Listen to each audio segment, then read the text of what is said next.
It's been a while. It's good to be back. It is good to be back reviewing not movies and now TV shows. I have to be the man this city needs. What are you gonna do?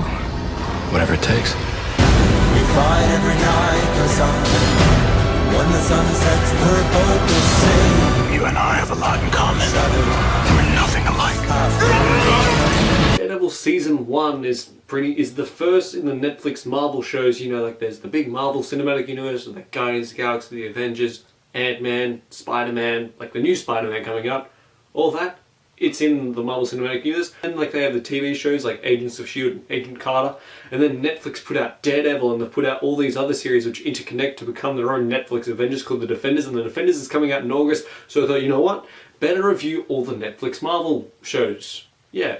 And it starts off with Daredevil at Season 1, of course. Basically the plot of Daredevil is that there's this guy named Matt Murdock. He's a blind attorney, and he's this like lawyer by day, vigilante by night, so it kind of creates this good compare and contrast between lawful, unlawful. And he's basically going around being a blind ninja around the Hell's Kitchen in New York, and that's just really cool. And you end up getting like this law and order sort of dynamic, like by day with his partners and his co-workers and his actual friends, and then he at night it's sort of like Arrow or something like that, where he's like brutally beating people and almost killing them, but not quite, because he has a code now, and he's hanging out with Rosario Dawson, and she's great in the series. But man, Charlie Cox in the show, very nice, very, very nice. He's great in the show. I've seen parts of, mostly the ending and bits of Daredevil back with Ben Affleck, and not a very compelling ending, but yeah,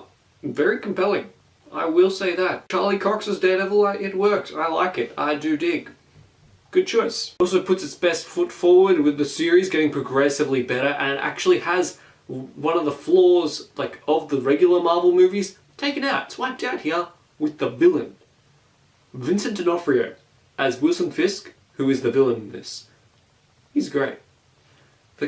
Wilson Fisk is such an awesome villain in the show that they have a whole episode dedicated to his backstory, and you get like very minimal Daredevil in that episode because it's mostly Wilson Fisk, and it's brilliant. The fight choreography as well is also there's a whole air fight scene. It's amazing. You got to watch it to be like, holy crap, that's mind blowing. Because when you're watching it, you can't take your eyes off the screen because he's running around in like a blind suit.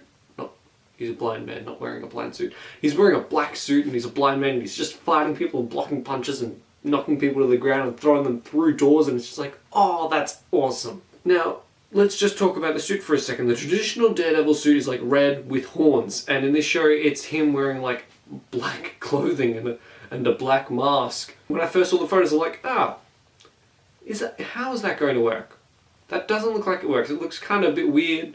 Not what I really wanted. I wanted the red suit. And here, when the red suit shows up in this show, you kind of want the black suit to be the thing that is the Daredevil mantle, that is the suit that he ends up wearing for the rest of the series. But no, black suit start off, fantastic stuff.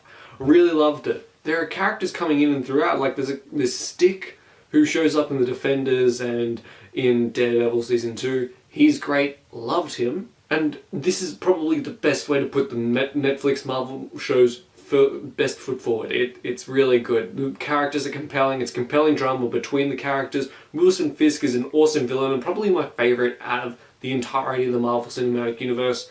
I mean, the only one that can really contend to is Loki, and where is Loki now? I mean, isn't he sort of like a good guy? I don't know. Wilson Fisk is probably the best villain. I've seen all other Netflix shows. Wilson Fisk is the villain of the Marvel Cinematic Universe, like the really good one. Like the action's amazing, it's really well written. I like the dynamic between it being, is this like lawful or is it unlawful? It's great, it's brilliant stuff, terrific. Like, you gotta watch Daredevil. Daredevil is, out of all the, if you're going to watch one Netflix series, watch Daredevil. Daredevil can work by itself because it starts off by itself. And it's brilliant, and they don't even reference that much of the Marvel Cinematic Universe, even though it's there in the background. I will say though that Daredevil is Platypus-tacular. Have you seen Daredevil Season 1? What did you think of it? Let me know in the comments down below. What's your favourite like Marvel Netflix series? let me know about that in the comments down below. Like the video if you enjoyed it, and subscribe and comment on the Platypus. I'll see you guys next time. Bye. Oh wow, you made it to the end of the video. Good job. How about you click that subscribe button for more content? Or click one of these two videos. You know, either one's good enough.